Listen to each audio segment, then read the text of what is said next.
Hello, everyone, and welcome to week 4, where we talk about actors and acting and Hamlet.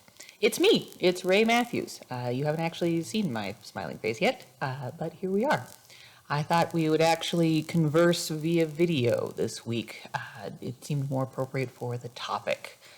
So first, I want to talk about Hamlet. Hamlet is a fantastic play that has remained legendary for a lot of reasons. And I really hope you enjoyed reading it. I know the language can be a little tricky. And like I said in the beginning of this week, watch the movie. That's okay. As long as you find some way to get it in your system and understand it. That's what matters. First, I want to talk about the English Renaissance a little bit. What makes the English Renaissance so revolutionary is basically the invention of the printing press. This is huge. Suddenly, we've gone from the Dark Ages to the Renaissance, and that's simply because the information is accessible. Oh, by the way, that adorable noise is my adorable little daughter. If you hear cute little giggles and squeaks, that's what that is. Anyway, the English Renaissance happened because now suddenly the average person could read Greek plays and literature and anything else that is published now could be mass produced. This allowed for a boom in education, a boom in an interest in history, a boom in an interest in literature, and things got a lot more interesting and a lot more artistic. And that's what led to, that's why it is the Renaissance in a nutshell. And there's a lot of great videos that you guys are watching this week about Shakespeare and about Hamlet. So I'm not going to go into too much detail because a lot of that material is covered. However, there are some things I want to mention that are not covered in those videos. The first is something that you can't study Shakespeare without talking about, and that is the verse, iambic pentameter. What the heck is iambic pentameter? So as you're reading Hamlet, you will notice that it goes from what is called prose, which is where it's written much more casually. There isn't a specific number of words per line, to verse. And verse does have a specific number of words per line, and it tends to end in rhyme. Some distinguishing characteristics between the two. Higher class characters will speak in verse, and it's used a lot more often in tragedy. There goes the adorable baby with grandma.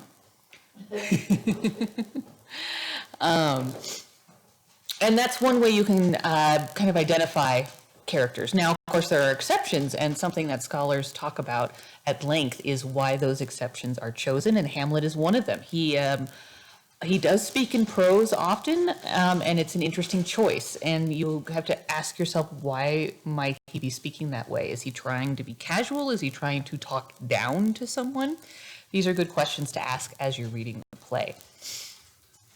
So, verse is always done in iambic pentameter. Now, iambic pentameter is 2 words, iambic and pentameter. An iamb is actually a foot. And I know that's kind of a strange description. Let me explain. In poetics, rhythm is broken down in feet. An iamb is a 2-beat foot. Think of it as like you're walking and like the heel hits and then the toe hits. So it's like doot, doot, doot, doot. An even better way to think about it is it's actually like a heartbeat, which is why it's speculated that Shakespeare may have preferred this type of verse. Because it's an unstressed syllable followed by a stressed syllable, like a heartbeat. Da-dun, da-dun, da-dun. And the theory is that maybe that type of rhythm was the easiest to remember, and it helped with the actors memorizing lines. So that's what an iamb is. It's the foot. Da-dun. Pentameter, or pentameter, is the word 5, penta, and meter. So there are 5 feet per meter. So that means 5 iambs, do-do, do-do, do-do, do-do, do-do, per line. And since each iamb is 2 syllables, that's 10 syllables per line. All with a rhythm of ba-bum, ba-bum, ba-bum, ba-bum. That's iambic pentameter. There are lots of other types of metered verse. You could switch that meter. You could go dun-dun, dun-dun, dun-dun. It's not nearly so calming, right? It's kind of intense. That's called a trochee or trochaic pentameter if you did it in 5. You could do it in 4, you could do it in 3.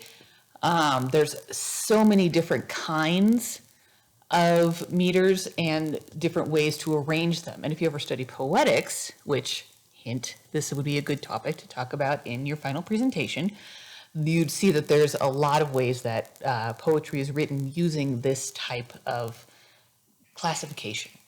You can even break down hip hop this way, because what is hip hop if not poetics to rhythm, right? So iambic pentameter, very important. It also is an important guide to the actor. It's kind of Shakespeare's version of stage directions, because you'll notice there aren't a lot of stage directions other than they fight. They exit, they enter.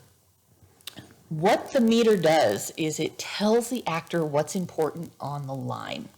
The stressed parts of the line, the ba-bums, tend to fall where it matters most, on the verbs, for example. And when you're reading a line, if that meter ever gets thrown off, you know that there's something really important going on. If there's an extra syllable or if it's missing a syllable, that's Shakespeare telling his actors to pay attention to this line. Or if the meter starts to switch. So take to be or not to be. So to be or not to be, that is the question. There's an extra syllable there. It's a pretty important line, right? Also, the syllables get reversed. You wouldn't say it the way I just said it. You wouldn't say to be or not to be. That is, you sound bored if you say it that way, right? It's to be or not to be, right? That change in emphasis tells the actor that this is really important. So that's something to keep in mind as you read. Now, it's also important for the actors to speak naturally. So you have the guide, the stressed and unstressed, but you don't want to fall too victim to the rhythm, because if you just talk in the rhythm of the lines and then suddenly you lose the realism of the moment, right? It's a guide. It's there, everything you need to know is there, but you need to layer your own realism on top of it. And something that has been brought up several times so far in this lecture is Shakespeare's speech to the players about speech the speech I pray you trippingly on the tongue, right? He's telling them how to act. He's saying, don't overact, don't saw the air, don't be too dramatic, don't be forceful with the words, be natural. So that's iambic pentameter. Something else I want to mention that's not brought up is that this is a revenge play, which is actually a specific genre. There are, of course, tragedies, comedies, histories, which is something the other videos have talked about. But tragedy can be broken into sub-genres. There it is. And one subgenre is a revenge play. And revenge plays are specific. There are certain qualities that all revenge plays have, and I'll run through them, and they're very popular at the time. One of them is a hero who must avenge an evil deed. Kind of obvious. Often encouraged by the apparition of a close friend or relative. Yeah, ghosts tend to show up in these. Scenes of death and mutilation. Yep, definitely in this play. Insanity or feigned insanity. Very much a part of this play. Sub-plays, not subplots, sub-plays, as in a play within a play. This is actually an interesting thing that this would exist in revenge plays, but it does. There tends to be a play that happens on stage as part of the play that you are watching as the audience. And so now you've created frames where you are watching a play of the characters who are watching a play of something else. And sometimes those frames can go several layers deep and it gets really interesting. There are a lot of movie versions of this. You might be able to think of a few, but the play within a play is part of it. And then, of course, the violent death of the hero, because revenge is bad. So we have to have that sort of moral code. But as some of the videos talk about, there's a lot of ambiguity there, which is the third thing I want to talk about. The ambiguity in Hamlet is extremely important and really, really innovative for the time.